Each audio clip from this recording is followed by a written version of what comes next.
Bonjour à toutes, j'espère que vous allez bien. On se retrouve en live, il est 18h55 et je suis hyper heureuse aujourd'hui encore de vous retrouver en live. Je sais pas le combienième c'est. Si vous êtes en replay, vous le savez puisque vous le regardez sur Facebook. Et d'ailleurs, si vous regardez ce replay, mettez-moi un petit hashtag replay. Aujourd'hui, on va parler des émotions. On va parler de pourquoi les émotions face à notre enfant peuvent être si intenses, si grandes,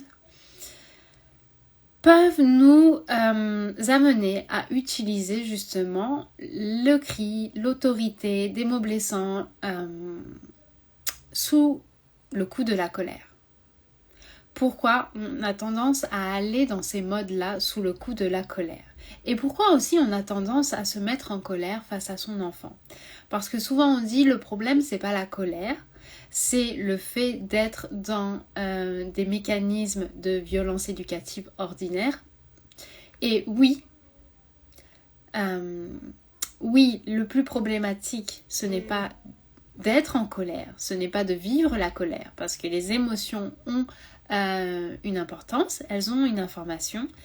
Le plus important, c'est de sortir, des violences éducatives ordinaires, de sortir justement de l'autorité, du contrôle, la manipulation, les mots blessants, la violence physique, violence verbale. C'est important, de sortir de tout ça. Mais en même temps, dans la colère, quand on vit la colère, très souvent on n'a pas l'information, on ne comprend pas pourquoi justement on vit cette colère. Et aujourd'hui, je voulais vous apporter cette information par rapport à certaines situations que vous pouvez vivre avec votre enfant et dans la vie en général.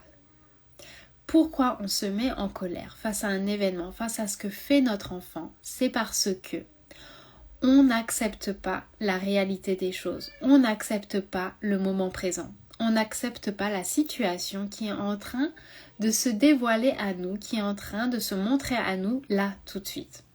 On n'accepte pas. On rentre en résistance. Dans notre tête, là, ce qui est en train de se passer ne devrait pas être ce qui se passe. Dans l'agenda que l'on s'est créé dans notre cerveau, dans notre petite planification que l'on s'est créée dans notre cerveau, ce qui est en train de se passer là maintenant ne devrait pas arriver. Ça ne devrait pas arriver. C'est ce qui est planifié dans notre cerveau qui devrait arriver. Je vous partage ça parce que je vois ça tellement dans tellement de situations que je vis au quotidien en tant que spectatrice d'autres parents, que je vois aussi au quotidien durant mes accompagnements et que j'ai vécu aussi moi-même il n'y a pas encore si longtemps. Moins d'1 an. Et je le vois encore. Je le vois encore dans ma vie, mais parce que j'ai maintenant cette perception, cette clarté, je n'entre pas dans la colère. Et c'est ce que je veux vous partager aujourd'hui. Vous êtes en résistance. Vous n'acceptez pas ce qui est en train de se passer, ce qui est devant vous. Vous n'acceptez pas le moment présent, vous vous collez à une image, une fantaisie de votre cerveau que vous avez créée dans votre tête, de ce qui devrait arriver et de ce qui ne devrait pas arriver. Ce qui s'est passé, pour vous donner un exemple, il y a quelques jours,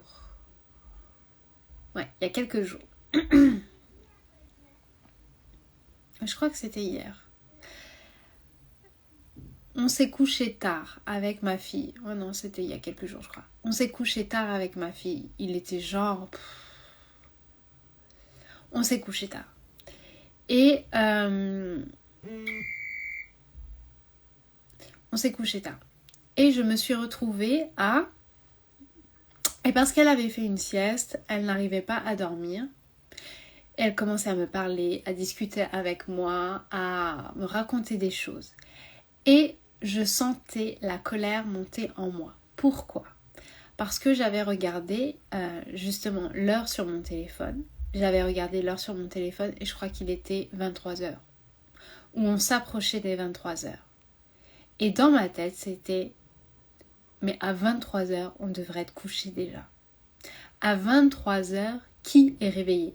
Quel enfant de 5 ans est réveillé à 23 heures ? On devrait être couché déjà. Je devrais être couché déjà. J'avais cette idée dans ma tête, cet agenda de ma tête que je me suis créé moi-même que à 23 heures je dors. Je n'acceptais pas la réalité de ce qui se passait devant moi qui était tout simplement ok, il est 23 heures et on ne dort toujours pas. On dort pas. C'est pas on dort toujours pas. Il est 23 heures et on dort pas. On est réveillé en train de discuter.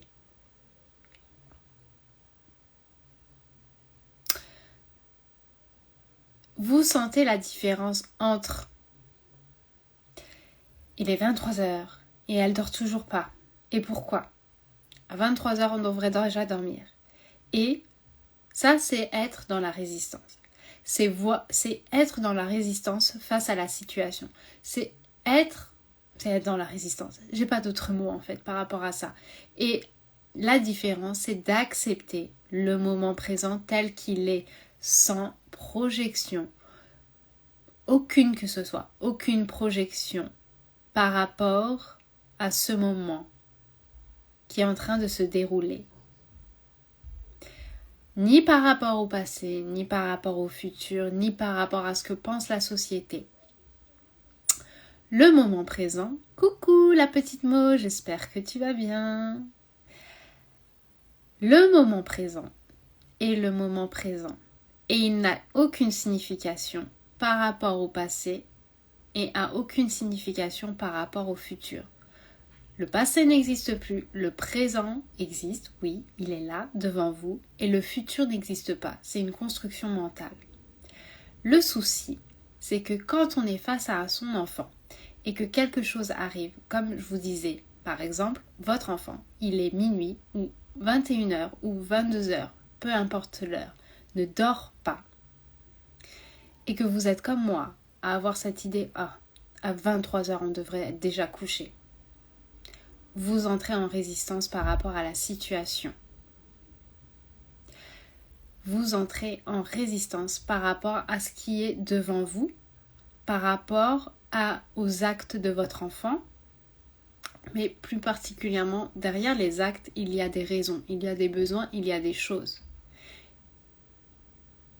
Vous vous déconnectez du moment présent parce que vous êtes dans la résistance. À partir du moment où vous êtes dans la résistance, vous vous déconnectez du moment présent. Et parce que vous êtes dans la résistance, parce que vous avez des pensées qui sont dans la résistance, de ce qui devrait être, de ce qui ne devrait pas être, parce que vous avez ces pensées, parce que vous êtes dans la résistance, vous avez cette émotion de colère qui émerge face à votre enfant. Ça commence à monter. L'émotion de colère est de plus en plus grande. Et cette émotion de colère va dériver en désir de contrôler. Vous allez vouloir retrouver le contrôle par rapport à la situation parce que dans votre pensée, dans votre agenda que vous vous êtes créé, ça devrait se passer comme ça. Ça devrait être comme ça et pas autrement. À partir du moment où vous avez ces pensées, vous n'avez qu'une envie, c'est retrouver le contrôle sur la situation. Et comment vous allez retrouver le contrôle sur la situation, à votre avis ? Je vais crier sur mon enfant. Je vais utiliser l'autorité.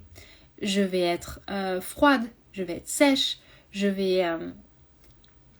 peu importe les façons que vous faites, que vous utilisez aujourd'hui. Vous partez de ce désir de contrôle. Vous partez de ce désir de retrouver le contrôle sur la situation. Et c'est là l'illusion que l'on a dans la parentalité et dans toutes les situations que l'on vit au quotidien, c'est que les choses devraient se dérouler de la façon dont on a planifié. Mais quelle illusion! Quelle stupidité! Je dis ça sans jugement. Mais vous devez vous rendre compte, c'est qu'on est stupide au point de croire que les choses devraient se dérouler de la façon dont on a planifié.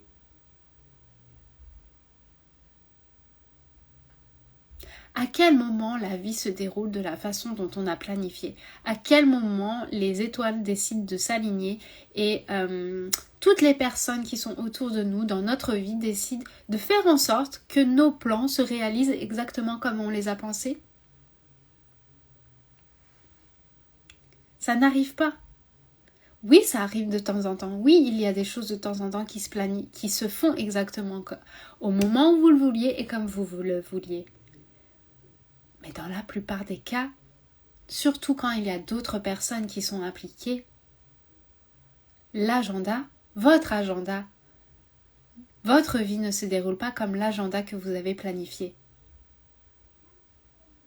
Il se déroule comme la vie avec d'autres êtres humains dans votre vie et dans le monde va se dérouler, c'est-à-dire pas comme vous le souhaitiez. Embrasser le moment présent, être dans le moment présent, c'est tellement une des clés pour vivre dans la sérénité et pour vivre une parentalité dans la sérénité. Parce que c'est le seul moyen en fait de vivre réellement. C'est d'embrasser le moment présent, c'est d'être dans le moment présent. C'est le seul moyen de vivre. Réellement. Sinon, on est en résistance en fait. On est en résistance totale avec notre vie, avec notre parentalité et surtout avec les comportements, les agissements de notre enfant. Et c'est pas le but. C'est pas le but. Et c'est pas la réalité de la vie. Quand j'accepte les choses, quand j'accepte la situation, quand j'accepte que ce qui est en train de se dérouler devant mes yeux et ce qui est en train de se dérouler devant mes yeux, c'est le moment présent, c'est ça et pas autre chose. Si j'accepte ça, que c'est ça et pas autre chose. C'est ça. À 23h, je ne dors pas. À 23h, ma fille est en train de me parler, de me raconter sa vie. Si vous embrassez le moment présent, déjà c'est l'accepter, accepter le moment présent et l'embrasser, vous vous ouvrez à autre chose. Vous vous ouvrez à la beauté du moment présent et vous vous ouvrez surtout à la possibilité de créer une connexion avec votre enfant dans le moment présent. Et à partir de cette connexion, vous pouvez prendre les actions pour vous mener plus en direction de ce que vous voulez. C'est peut-être d'aller dormir à ce moment-là. Ok. Alors vous pouvez peut-être mettre une berceuse. Vous pouvez peut-être dire à votre enfant « j'ai besoin de dormir ». Mais il y a autre chose qui s'ouvre parce que vous acceptez le moment présent, parce que vous lâchez cette résistance, vous lâchez en même temps ce désir de contrôler, de retrouver le contrôle sur la situation. C'est autre chose.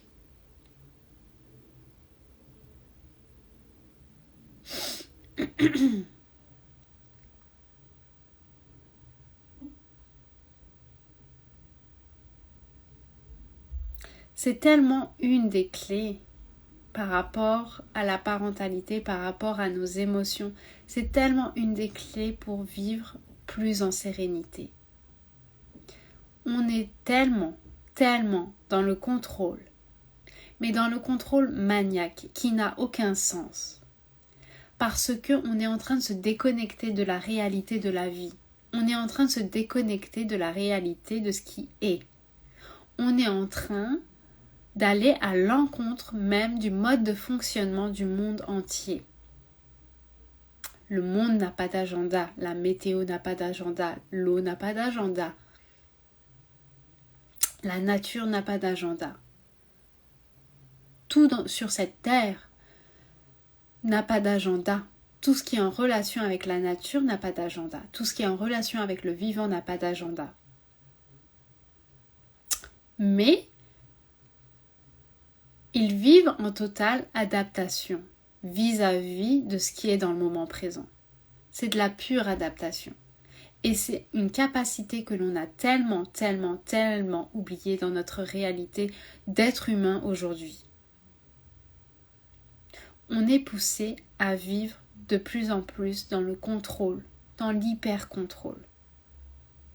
Mais la réelle puissance, c'est de vivre dans le flow, c'est de vivre dans l'adaptabilité,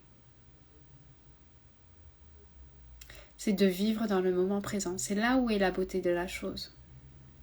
Et c'est là où va émerger la beauté de votre parentalité. C'est là où vous pouvez créer la connexion. C'est uniquement là que vous pouvez créer la connexion. Si vous avez un agenda, quel que ce soit, vous ne pourrez pas créer de connexion avec votre enfant. Parce que qui dit agenda dit contrôle. À partir du moment où vous êtes dans le contrôle, vous vous coupez de cette connexion. Vous vous coupez de la possibilité de créer une connexion profonde. Et les enfants n'ont pas d'agenda. Ça, on le voit très bien. Les enfants n'ont rien à faire du timing ou des agendas.